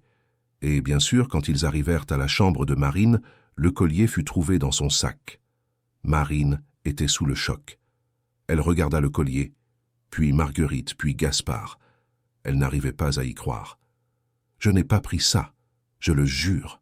Quelqu'un l'a mis dans mon sac. » Marguerite se couvrit la bouche de la main, feignant l'horreur. « Marine, s'il vous plaît, je sais que vous traversez un moment difficile avec cette histoire de procès, mais ça ne justifie pas de voler. Je n'ai pas volé, je ne volerai jamais. » Gaspard était paralysé. Il regardait le collier dans la main de l'agent de sécurité, puis Marine. Il voulait la croire. Mais le collier était là, dans son sac. Comment pouvait-il être là si elle ne l'y avait pas mis? Marine vit le doute dans les yeux de Gaspard et sentit son cœur se briser. Cet homme qu'elle avait sauvé, qui lui avait confié son fils, doutait maintenant d'elle. Et cela faisait plus mal que n'importe quelle accusation. « Gaspard, s'il te plaît, tu dois me croire. Je n'ai pas fait ça. » Gaspard ouvrit la bouche pour dire quelque chose, mais Marguerite fut plus rapide. « Gaspard, il serait peut-être préférable que Marine parte. Au moins jusqu'à ce que cela soit éclairci. Nous ne pouvons pas avoir quelqu'un en qui nous n'avons pas confiance près de Pierre. C'était la goutte d'eau. » Marine sentit les larmes couler sur son visage. Elle regarda Pierre qui se tenait à la porte de la chambre, observant tout avec des yeux écarquillés et effrayés. Le garçon semblait se rendre compte que quelque chose de terrible se passait, mais ne comprenait pas quoi. Marine s'approcha de lui, s'agenouilla et lui prit les mains. « Pierre, Marine doit partir. Mais tu dois savoir que je n'ai rien fait de mal. Je ne te mentirai jamais. D'accord ?» Pierre se mit à pleurer, des larmes silencieuses coulant sur son visage. Il s'agrippa à la main de Marine avec force, comme s'il pouvait l'empêcher de partir simplement, en la tenant. Mais Marine, le cœur brisé, lâcha doucement ses mains. Elle prit Lucas, qui pleurait aussi, sentant la tension dans l'air, et se dirigea vers la porte. Elle s'arrêta devant Gaspard. « Vous m'avez déçu. Je vous ai sauvé la vie. Je me suis occupé de votre fils, et vous n'avez pas eu le courage de me faire confiance quand j'en avais le plus besoin. » Gaspard ne put répondre. La culpabilité et le doute le paralysaient. Marine quitta le penthouse avec la dignité qui lui restait, mais à l'intérieur elle était détruite. Elle descendit en ascenseur, traversa le hall de l'immeuble et sortit dans la rue. La nuit était froide et elle n'avait nulle part où aller. Elle marcha sans but pendant quelques rues, serrant Lucas contre sa poitrine, essayant de réfléchir à ce qu'elle allait faire. Elle finit par retourner dans le petit logement où elle vivait auparavant. L'endroit était exactement comme elle l'avait laissé, petit, humide, avec une odeur de moisi. Mais c'était tout ce qu'elle avait. Elle allongea Lucas sur le matelas par terre et s'assit à côté, serrant ses genoux. Et finalement, elle se permit de s'effondrer. Elle pleura tout ce qu'elle avait retenu. Elle pleura l'humiliation, l'injustice, la douleur d'avoir été trahie par quelqu'un en qui elle avait commencé à avoir confiance. Pendant ce temps, au penthouse, Pierre avait complètement régressé. Dès que Marine fut partie, il cessa de parler. Il cessa de manger. Il cessa de réagir à toute stimulation. Il retourna dans sa chambre, s'allongea sur son lit et fixa le plafond, les yeux vides. Gaspard essaya de le consoler, mais le garçon ne répondait pas. C'était comme s'il était retourné à l'état dans lequel il était avant l'arrivée de Marine. Ou pire, parce que maintenant, il n'était pas seulement traumatisé par la perte de sa mère. Il était aussi traumatisé par la perte de Marine. Gaspard s'assit à côté du lit de son fils. Désolé. Il savait qu'il avait commis une erreur. Il savait qu'il n'aurait pas dû douter de Marine. Mais le collier était dans son sac. Comment expliquer cela? Comment la croire quand la preuve était là, claire et indéniable? Marguerite observait tout avec une satisfaction froide. Son plan avait parfaitement fonctionné. Marine était partie, Pierre dépendait à nouveau d'elle, et Gaspard était brisé par la culpabilité. Maintenant, elle n'avait plus qu'à porter le coup de grâce, faire en sorte que Marine perde la garde de Lucas. Et alors cette femme disparaîtrait complètement de leur vie. Pour toujours. Mais il y avait quelque chose que Marguerite n'avait pas prévu. Marine n'était pas du genre à abandonner facilement. Même détruite, même sans force, elle avait quelque chose qui la poussait. L'amour pour son fils et le besoin de prouver son innocence. Et c'est cette impulsion qui lui fit se souvenir d'une conversation qu'elle avait eue avec Carmen des semaines auparavant. L'employé avait mentionné nonchalamment qu'une autre employée avait été renvoyée de la maison juste après le départ de Laure. Une femme qui y avait travaillé pendant des années et qui soudainement avait été congédiée sans explication. À l'époque, Marine n'y avait pas prêté beaucoup d'attention. Mais maintenant, ce détail lui revenait à l'esprit. Y avait-il un lien? Marine passa les jours suivants à faire quelque chose qu'elle n'avait jamais fait auparavant. Enquêter. Elle retourna à l'immeuble du penthouse et parla discrètement avec quelques employés qu'elle connaissait. Elle demanda des informations sur l'ancienne employée. Elle découvrit son nom, Madame Yvonne. Et, avec l'aide de Carmen, qui risqua son emploi pour l'aider, elle obtint une adresse. Madame Yvonne vivait dans un quartier simple de la banlieue est de Paris. C'était une femme d'une 60aine d'années, aux cheveux complètement blancs et au regard fatigué. Quand Marine frappa à sa porte et se présenta, Madame Yvonne hésita. Mais il y avait quelque chose dans l'urgence de la jeune femme qui la poussa à la faire entrer. Elles s'assirent dans le petit salon et Marine expliqua la situation. Elle parla du collier, de l'accusation, de la façon dont elle avait été expulsée du penthouse. Madame Yvonne écouta tout en silence, hochant la tête avec tristesse. Je savais qu'elle recommencerait. De quoi parlez-vous? Madame Marguerite. Elle m'a fait la même chose. Marine sentit son cœur s'accélérer. Comment ça? Madame Yvonne soupira et commença à raconter. Elle avait travaillé chez les Allaire pendant 22 ans. Elle avait vu Gaspard grandir, avait aidé à élever le garçon, et quand Laure était entrée dans la famille, Madame Yvonne l'avait immédiatement appréciée. Laure était une femme douce, gentille, qui traitait les employés avec respect, mais Marguerite n'avait jamais accepté sa belle-fille. Elle pensait que Laure n'était pas assez bien pour son fils, qu'elle était trop faible, trop rêveuse. Les deux femmes se disputaient fréquemment, toujours subtilement, toujours sous le couvert d'une préoccupation maternelle. Mais la dernière dispute a été terrible, continua Madame Yvonne, les yeux embués. J'ai tout entendu. Madame Laure venait d'avoir une conversation sérieuse avec Monsieur Gaspard sur le fait de vouloir vivre dans une maison plus petite, plus simple, loin de l'influence de Madame Marguerite. Elle sentait que sa belle-mère étouffait la famille. Et quand Madame Marguerite l'a découvert, elle est devenue furieuse. Elle a traité Madame Laure d'égoïste, de mauvaise mère, a dit qu'elle essayait d'éloigner son petit-fils d'elle, qu'elle était un échec en tant qu'épouse et en tant que mère. Elle a dit des choses horribles, cruelles. Madame Laure est sortie de la maison en pleurant, désespérée. Elle a pris sa voiture et est partie sans but. Et cette même nuit, elle a eu l'accident. Marine était sous le choc. Vous êtes en train de dire que Marguerite est responsable de ce qui est arrivé alors. Madame Yvonne secoua la tête, les larmes coulant. Pas directement. Mais elle a détruit cette jeune femme émotionnellement. Et le pire, c'est que Pierre a tout vu. Il était caché derrière la porte, écoutant la dispute. Il a vu sa grand-mère crier sur sa mère, a vu sa mère pleurer et partir en courant. Et puis sa mère n'est jamais revenue. L'enfant a été traumatisé. Et Madame Marguerite a tout fait pour que personne ne sache pour la dispute. Elle m'a payé une grosse somme et m'a renvoyé, en me disant que si je racontais quoi que ce soit à quelqu'un, elle me détruirait. J'avais peur. J'avais besoin de l'argent. Alors j'ai accepté, et je me suis tue. Marine prit les mains de la femme plus âgée. Vous devez raconter ça à Gaspard, il doit savoir la vérité. Madame Yvonne hésita, effrayée. Mais quand elle regarda Marine, cette jeune mère qui se battait pour protéger son fils et prouver son innocence, elle sentit qu'elle ne pouvait plus se taire. Certaines vérités devaient être dites, peu importe le prix. Je le raconterai. Mais vous devez enregistrer. Parce que Madame Marguerite niera tout, et ma seule parole pourrait ne pas suffire. Marine hocha la tête et prit son téléphone. Madame Yvonne raconta tout à nouveau en détail devant la caméra. Elle parla de la dispute, des mots cruels, du traumatisme de Pierre, et elle expliqua comment Marguerite avait un schéma. Elle éloignait toute personne qui menaçait son contrôle sur la famille.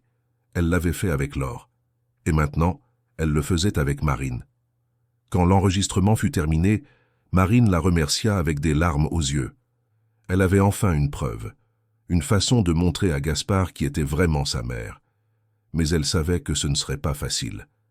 Gaspard aimait sa mère. Lui faire confiance avait été une habitude de toute une vie. La confronter à cette vérité serait dévastateur, mais c'était nécessaire, pour Pierre, pour Lucas, pour elle-même. Marine retourna à son logement ce soir-là, avec la vidéo enregistrée sur son téléphone et une détermination renouvelée. Elle n'allait pas abandonner. Elle n'allait pas laisser Marguerite gagner.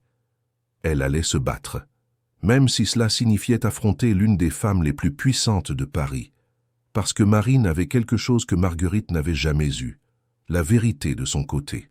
Pendant ce temps, au Penthouse, Gaspard était assis dans la chambre de Pierre, observant son fils qui ne mangeait pas, ne parlait pas, ne bougeait pas. Le garçon dépérissait sous ses yeux, et Gaspard ne savait pas quoi faire. Tous les progrès que Pierre avait faits ces dernières semaines avaient disparu. C'était comme si Marine avait emporté avec elle non seulement sa présence, mais aussi tout l'espoir qu'elle avait apporté. Gaspard prit son téléphone et appela Maître Henri, l'avocat. Il lui demanda d'enquêter plus à fond sur l'histoire du collier. Quelque chose ne collait pas. Marine n'avait aucune raison de voler. Elle gagnait bien sa vie, avait tout ce dont elle avait besoin au Penthouse.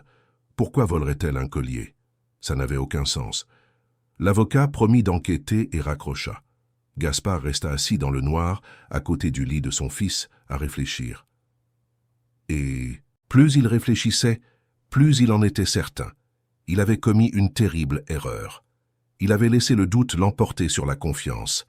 Il avait cru à une preuve fabriquée au lieu de croire en la personne qui avait prouvé, à maintes reprises, être digne de confiance. Et maintenant, il en payait le prix. Lui et Pierre. De l'autre côté de la fenêtre, Paris brillait de ses lumières infinies. La ville continuait de vivre, indifférente au drame qui se déroulait dans ce Penthouse. Mais pour Gaspard, pour Pierre, pour Marine, cette ville était sur le point de devenir le théâtre d'une révélation qui changerait tout.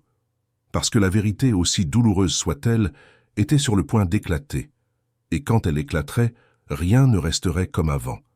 Certains mensonges étaient trop gros pour être maintenus pour toujours, et Marguerite était sur le point de le découvrir de la manière la plus brutale possible. Marine passa 3 jours à répéter ce qu'elle allait dire, 3 jours à regarder la vidéo enregistrée sur son téléphone, à écouter Madame Yvonne raconter la vérité sur Laure. 3 jours à s'occuper seule de Lucas dans son logement précaire, essayant de garder son calme alors que l'audience avec Bruno approchait. Elle savait qu'elle devait montrer cette vidéo à Gaspard, mais elle avait peur. Peur qu'il ne la croie pas. Peur que, même en voyant la preuve, il choisisse de se ranger du côté de sa mère. Parce que c'est ce que les gens faisaient, n'est-ce pas? Ils protégeaient leur famille, même quand la famille avait tort. Mais Marine ne pouvait pas abandonner. Pierre avait besoin de la vérité. Gaspard avait besoin de la vérité. Et elle avait besoin de laver son nom. Alors, le lundi matin, elle enfila ses plus beaux vêtements, installa Lucas dans le porte-bébé et se rendit à l'immeuble de l'entreprise de Gaspard. Elle savait qu'il serait là. Elle savait qu'à cette heure-là, il avait toujours une réunion avec son équipe de directeurs. Et elle savait qu'elle ne pourrait pas passer la sécurité si elle essayait d'entrer au Penthouse, mais là, au bureau, elle avait peut-être une chance. La réceptionniste tenta de barrer la route à Marine, mais elle insista. Elle dit que c'était urgent, qu'elle devait parler à Gaspard de son fils. La jeune femme hésita, prit le téléphone et appela la secrétaire de Gaspard. Après quelques minutes d'attente qui parurent une éternité, Marine fut autorisée à monter. Elle entra dans le luxueux bureau du 15e étage. Gaspard était assis derrière un immense bureau en bois sombre avec une pile de papiers devant lui. Quand il vit Marine entrer avec Lucas, il se leva immédiatement. Il semblait épuisé. Il avait des cernes profonds, les épaules basses, le visage marqué par l'inquiétude. « Marine, qu'est-ce que tu fais ici? Je dois te montrer quelque chose. C'est à propos de Pierre et de ta mère. » Gaspard lui fit signe de s'asseoir, mais Marine préféra rester debout. Elle avait besoin de force à ce moment-là. Elle devait être ferme. Elle prit son téléphone et le tendit à Gaspard. « Regarde, s'il te plaît, regarde jusqu'à la fin. » Gaspard prit le téléphone avec méfiance et appuya sur Play. L'image de Madame Yvonne apparut à l'écran. Il reconnut immédiatement l'ancienne employée et fronça les sourcils. Au fur et à mesure que la vidéo avançait et que Madame Yvonne racontait la dispute entre Marguerite et Laure, les mots cruels, Pierre caché écoutant tout, Gaspard devint pâle. Ses mains se mirent à trembler. Quand la vidéo se termina, il resta silencieux pendant plusieurs secondes, digérant ce qu'il venait de voir. « C'est vrai ?» demanda-t-il, la voix à peine audible. « Oui. Madame Yvonne n'a aucune raison de mentir. Et ça explique beaucoup de choses, n'est-ce pas? Ça explique pourquoi Pierre a arrêté de parler. Ça explique pourquoi il a été traumatisé. Il a vu sa grand-mère détruire sa mère, et puis sa mère n'est jamais revenue. » Gaspard s'assit lourdement sur sa chaise, mettant ses mains sur son visage. Marine vit les larmes couler entre ses doigts. C'était un homme brisé, confronté à une vérité qu'il soupçonnait probablement déjà, mais qu'il n'avait jamais voulu admettre. « Ma mère a fait ça. Elle a détruit Laure, et je n'ai jamais su. Et elle me fait la même chose, Gaspard. Elle a mis ce collier dans mon sac. Je sais que tu ne me crois pas, mais c'est elle. Elle veut m'éloigner de Pierre parce que je représente une menace pour le contrôle qu'elle a sur vous. » Gaspard regarda Marine, et elle vit quelque chose changer dans ses yeux. Le doute avait disparu. À sa place, il y avait de la certitude et de la colère. Beaucoup de colère. « Je te crois. J'aurais dû te croire depuis le début. Pardonne-moi. » Marine sentit un poids quitter ses épaules. Enfin, quelqu'un la croyait. « J'ai besoin que tu m'aides pour autre chose. Bruno, je suis sûr que ta mère est derrière ça aussi. Il n'a jamais voulu entendre parler de Lucas. Pourquoi apparaîtrait-il soudainement en voulant la garde ?» Gaspard hocha la tête, prenant son téléphone. « Je vais découvrir.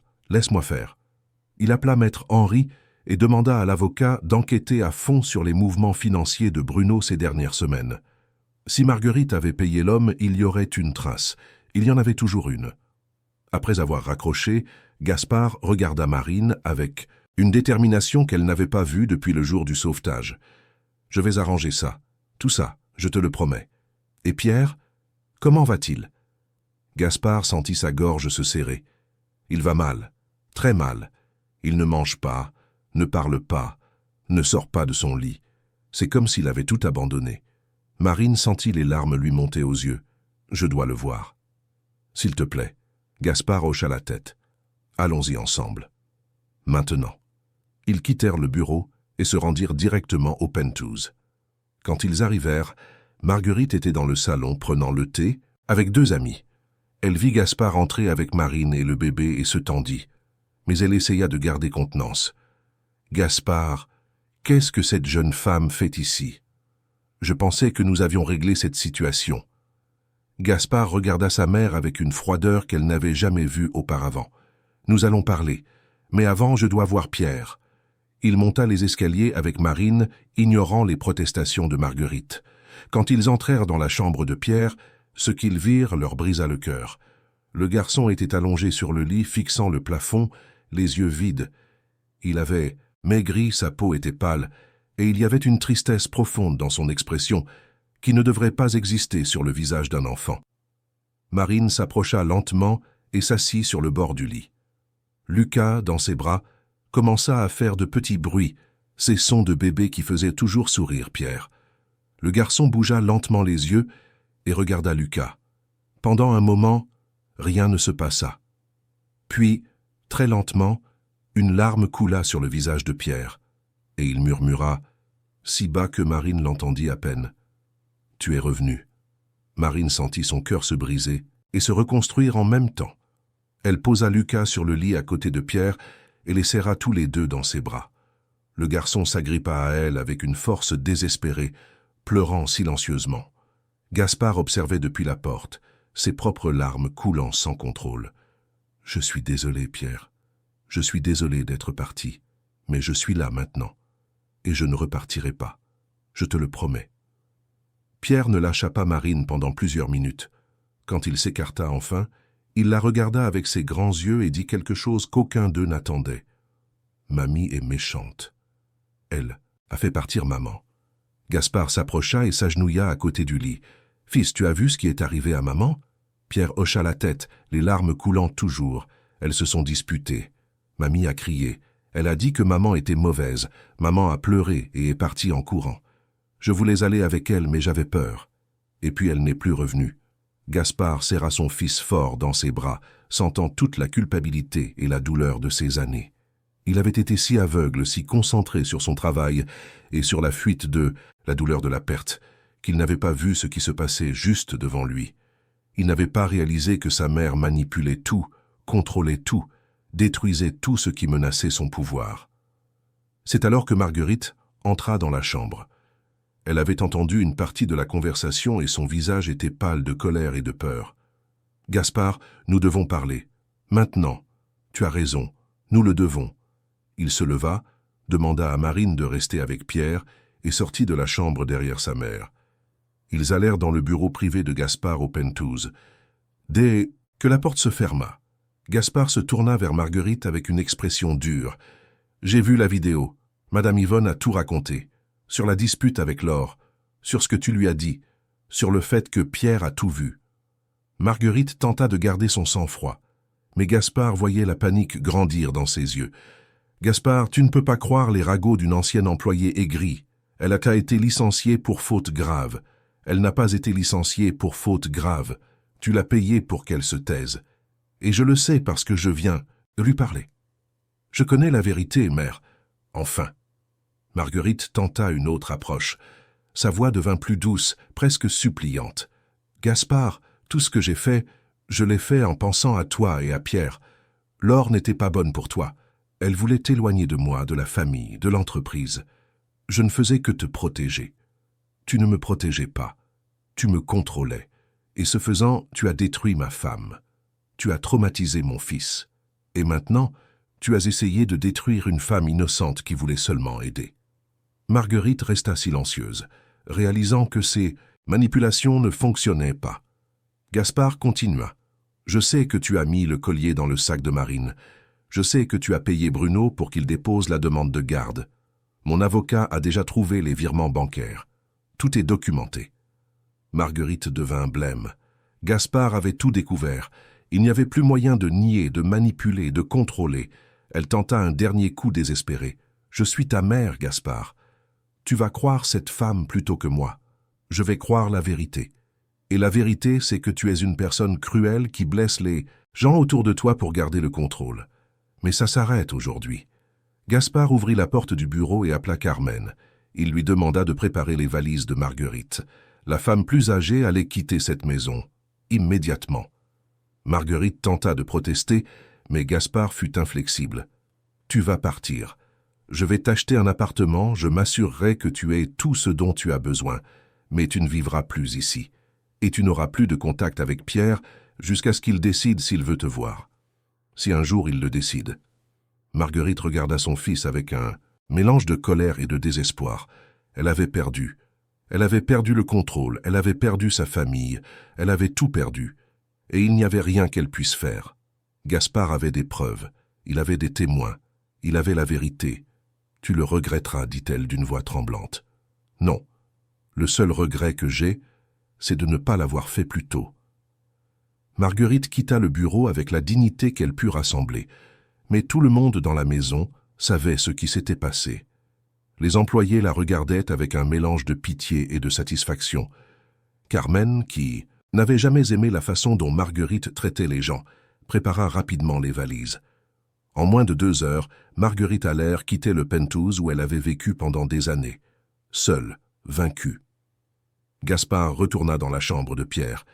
Marine était toujours là avec Lucas sur les genoux, chantant doucement pendant que Pierre mangeait enfin quelque chose. Le garçon prenait de petites cuillerées de soupe, lentement, mais il mangeait. C'était un début. « Elle est partie, dit Gaspard, et elle ne reviendra pas. » Pierre regarda son père et hocha la tête. Il ne dit rien, mais il y avait un soulagement visible dans ses yeux. Marine regarda Gaspard avec une question silencieuse. Il s'approcha et s'assit sur le lit. « Marine, je sais que tu n'as aucune raison de me faire confiance après ce que j'ai fait. J'ai mis trop de temps à te croire. Et à cause de ça, tu as souffert. Pierre a souffert. Je suis vraiment désolé. » Marine vit la sincérité dans ses yeux. Et elle vit aussi l'épuisement, la culpabilité, le regret. Elle savait que garder rancune n'aiderait personne. Et elle savait que, malgré tout, Gaspard était un homme bon qui avait été manipulé par sa propre mère toute sa vie. « J'accepte tes excuses. Mais j'ai besoin de savoir, veux-tu vraiment que je reste? Ou est-ce juste jusqu'à ce que Pierre aille mieux? Je veux que tu restes. Pas seulement jusqu'à ce qu'il aille mieux. Je veux que tu restes, parce que cette maison a besoin de toi. Pierre a besoin de toi. Et moi aussi. » Marine sentit ses joues devenir chaudes. Il y avait quelque chose dans la voix de Gaspard qui n'était pas seulement de la gratitude. C'était quelque chose de plus. Quelque chose qu'elle n'était pas encore prête à affronter. « D'accord, je reste. » Les jours suivants furent une période de convalescence. Pierre recommença à manger normalement, à jouer, à parler davantage. Il avait encore des cauchemars parfois, était encore effrayé par les bruits forts, mais il progressait. Et la présence de Marine et de Lucas faisait toute la différence. Les 2 enfants étaient inséparables. Pierre aidait Marine à s'occuper de Lucas, apprenait au bébé à jouer avec ses jouets, chantait les chansons que Marine lui avait apprises. C'était une relation pure et belle à voir. Quant au procès de Bruno, il fut rapidement résolu.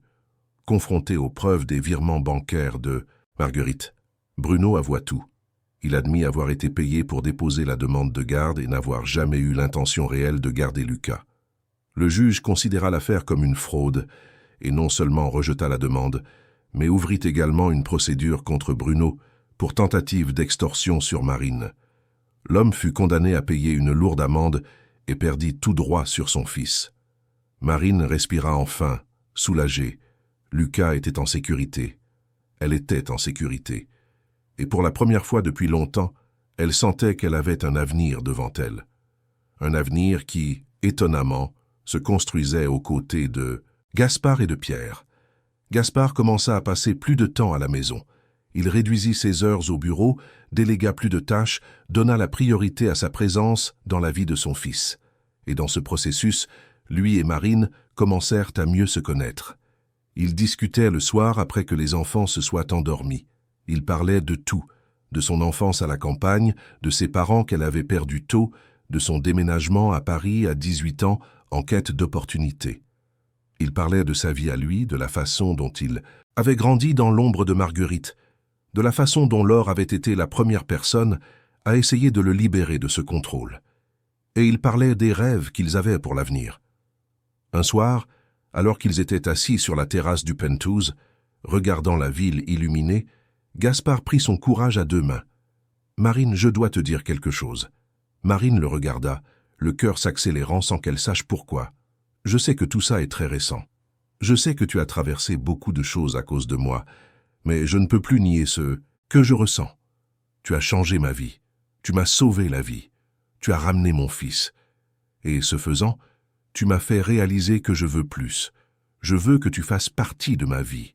Pas comme employé, pas comme nounou, comme compagne, comme partenaire, comme famille. » Marine sentit les larmes lui monter aux yeux.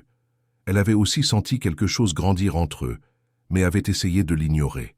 Cela semblait trop compliqué, trop rapide. Mais maintenant, en entendant ces mots, elle réalisa qu'elle ne pouvait plus faire semblant de ne rien ressentir. « Gaspard, je ressens quelque chose aussi, mais j'ai peur. Peur que ce ne soit que de la gratitude. Peur que tu confondes ce que tu ressens pour moi avec ce que tu ressens pour ce que j'ai fait pour Pierre. » Gaspard lui prit doucement la main. « Ce n'est pas de la gratitude. c'est de l'amour.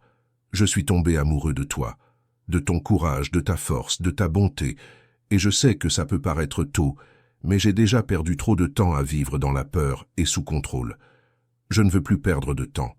Je veux construire quelque chose de réel avec toi. » Marine le regarda, cet homme en qui elle avait appris à avoir confiance, qui avait affronté sa propre mère pour la protéger, qui était là, vulnérable et honnête. Et elle sut qu'elle ne pouvait plus résister. « Je le veux aussi. » Gaspard sourit, et ce fut un sourire de pur soulagement et de joie. Il s'approcha lentement et l'embrassa. C'était un baiser doux, plein de promesses et d'espoir. Et quand ils s'écartèrent, ils savaient tous les deux que c'était le début de quelque chose de spécial. 2 mois plus tard, Gaspard fit sa demande officielle. Il organisa un dîner intime au penthouse, avec Pierre aidant à tout décorer. Le garçon avait fait des dessins qui étaient accrochés dans le salon, avait choisi les fleurs, avait même aidé à faire un gâteau au chocolat. Quand Marine arriva, portant Lucas, elle fut surprise par la décoration. Et quand Gaspard s'agenouilla devant elle, avec Pierre à côté tenant la boîte de la bague, elle sut ce qui allait arriver. « Marine, tu as apporté de la lumière dans nos vies. Tu nous as sauvés de plus de manières que nous ne pouvons le compter. Et je veux passer le reste de ma vie à te rendre heureuse, à te protéger, à t'aimer. Épouse-moi. » Marine regarda Gaspard, Pierre qui souriait avec impatience, Lucas qui frappait dans ses mains sans comprendre ce qui se passait, mais sentant la joie dans l'air. Et elle dit la seule chose qu'elle pouvait dire. « Oui. » Pierre cria de joie et sauta dans les bras de Marine, les serrant tous les deux en même temps. Gaspard lui mit la bague au doigt et l'embrassa, sentant qu'enfin, après tant de souffrances, il avait trouvé la paix. Il avait trouvé l'amour. Il avait trouvé une vraie famille. Le mariage fut simple mais magnifique. Il eut lieu 3 mois plus tard, dans un jardin fleuri avec vue sur la ville. Peu d'invités, seulement les personnes les plus proches. Carmen était là, les larmes de joie aux yeux. Madame Yvonne fut également invitée et vint, heureuse de voir que son courage à dire la vérité avait aidé à réparer cette famille. Pierre fut le garçon d'honneur, portant les alliances avec sérieux et fierté. Lucas, maintenant âgé de 9 mois, était dans les bras de Marine, portant un petit costume de fête que Gaspard avait fait faire spécialement. Quand Marine entra, dans une robe simple mais élégante, Gaspard sentit son cœur se serrer d'émotion. Elle était radieuse, heureuse, et il savait qu'il avait pris la bonne décision. Quand ils échangèrent leurs vœux, promettant de s'aimer et de se soutenir en toutes circonstances, ils savaient tous les deux que ces mots avaient un poids particulier. Ils avaient déjà traversé tant de choses ensemble. Ils avaient affronté des mensonges, des manipulations, des injustices, et ils en étaient sortis plus forts. La vie après le mariage fut un voyage d'ajustement et de découverte. Marine avait encore des moments où elle se sentait déplacée dans ce monde de luxe. Mais Gaspard lui rappelait toujours qu'elle y avait sa place autant que n'importe qui d'autre. Pierre s'épanouit. Il recommença à parler normalement, à sourire, à être un véritable enfant. Il appelait Marine « maman », naturellement, sans que personne ne l'ait demandé ou suggéré. Il commença simplement à l'appeler ainsi parce que c'est ce qu'il ressentait. Et Marine accepta ce titre avec honneur et amour. Lucas grandit fort et en bonne santé, entouré d'affection et de sécurité. Lui et Pierre étaient frères en tout, sauf par le sang. Ils jouaient ensemble, se disputaient parfois comme le font les frères, mais s'aimaient profondément. Et quand 1 an après le mariage, Marine découvrit qu'elle était de nouveau enceinte, toute la famille exulta. Pierre était ravi à l'idée d'avoir un autre petit frère ou une petite sœur. Lucas, encore petit, ne comprenait pas bien, mais sentait que quelque chose de bon se passait. La petite fille naquit un matin de printemps. Ils l'appelèrent Laure, en hommage à la première femme de Gaspard. Ce fut une décision difficile, mais importante. Gaspard voulait que la mémoire de Laure soit préservée, non effacée. Et Marine fut d'accord, car elle comprenait que l'amour n'est pas quelque chose qui se remplace. C'est quelque chose qui s'étend. Elle ne prenait pas la place de Laure, elle créait sa propre place. Et Laure serait toujours la mère de Pierre, la femme que Gaspard avait aimée avant. Et c'était beau, pas douloureux. Quant à Marguerite, elle ne revint jamais au penthouse. Gaspard maintint un contact minimal avec elle, juste le nécessaire. Il lui acheta un appartement confortable et s'assura qu'elle ait des ressources. Mais la relation était rompue. Pierre refusait de la voir et Gaspard respectait la décision de son fils. Marine ne parla jamais en mal de Marguerite devant les enfants. Elle expliqua simplement, quand Pierre le demanda, que parfois les gens blessent d'autres personnes parce qu'ils ont peur ou sont en colère, mais que cela ne signifie pas que les enfants sont responsables de réparer les adultes. Marguerite tenta de se rapprocher quelquefois, envoyant des cadeaux, des lettres. Mais Gaspard renvoyait tout. Il n'accepterait un rapprochement que si sa mère reconnaissait ses erreurs, s'excusait sincèrement et montrait un réel changement. Et Marguerite, fière jusqu'au bout, ne pouvait pas le faire. Elle vécut donc le reste de ses jours seule, amère, entourée de luxe, mais vide d'amour. C'était un destin triste, mais c'était le destin qu'elle avait elle-même choisi en privilégiant le contrôle à la connexion. Les années passèrent. Pierre grandit et devint un jeune homme gentil et sensible, qui étudiait la psychologie parce qu'il voulait aider d'autres enfants ayant subi des traumatismes comme lui. Lucas devint un garçon joyeux et bavard, plein d'énergie et de curiosité. Laure, la cadette, était douce et affectueuse, avec un côté artistique qui enchantait tout le monde. Et Marine et Gaspard construisirent un mariage solide, basé sur le respect, la confiance et l'amour véritable. Marine n'oublia jamais d'où elle venait. Elle continua à travailler, mais plus en nettoyant des vitres. Avec le soutien de Gaspard, elle reprit ses études et obtint un diplôme en pédagogie. Elle ouvrit une ONG qui aidait les mères célibataires en situation de vulnérabilité, offrant un soutien financier, émotionnel et professionnel.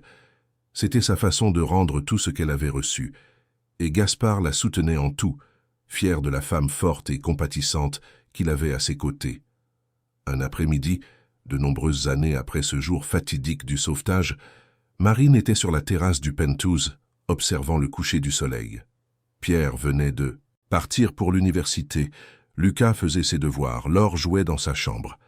Gaspard s'approcha par derrière et serra sa femme dans ses bras, posant son menton sur son épaule. « À quoi penses-tu » Marine sourit. « Je pensais à quel point la vie est étrange. Un jour, je nettoyais des vitres, sans savoir comment j'allais payer mes factures. Le lendemain, je te sauvais. Et maintenant, je suis ici, avec une famille, avec une vie que je n'aurais jamais imaginé pouvoir avoir. » Tu crois au destin ? Marine réfléchit un instant. Je pense que nous créons notre propre destin avec les choix que nous faisons. Ce jour-là, j'aurais pu ignorer tes cris, j'aurais pu attendre l'arrivée des secours, mais j'ai choisi d'agir, et tu as choisi de me faire confiance, même quand c'était difficile. Et nous avons tous les deux choisi d'aimer. Alors peut-être que ce n'est pas le destin, peut-être que c'est juste du courage. Gaspard l'embrassa doucement sur la tempe. Alors je suis reconnaissant pour ton courage et pour ma chance de t'avoir trouvé. Ils restèrent là, enlacés, observant la ville qui avait été le témoin de toute cette histoire. Paris avec ses lumières infinies, ses millions d'habitants, ses histoires entrelacées. Dans un si grand endroit, deux personnes improbables s'étaient rencontrées. Un millionnaire qui avait peur du vide et une laveuse de vitres qui avait du courage à revendre. Et ensemble, ils avaient créé quelque chose de magnifique. Une famille, un foyer, un amour né de l'endroit le plus improbable, la peur. Et tandis que le soleil se couchait sur la ville, peignant le ciel d'orange et de rose, Marine sut qu'elle avait pris la bonne décision ce jour-là. Quand elle avait choisi de monter sur les câbles, de sauver cet homme, de s'occuper de ce garçon. Parce que parfois, un seul acte de courage peut changer non seulement une vie, mais plusieurs. Il peut créer des vagues qui se propagent et touchent des personnes que vous n'auriez même pas imaginées. Et à la fin, l'amour gagne toujours. Il trouve toujours un chemin. Il en vaut toujours la peine.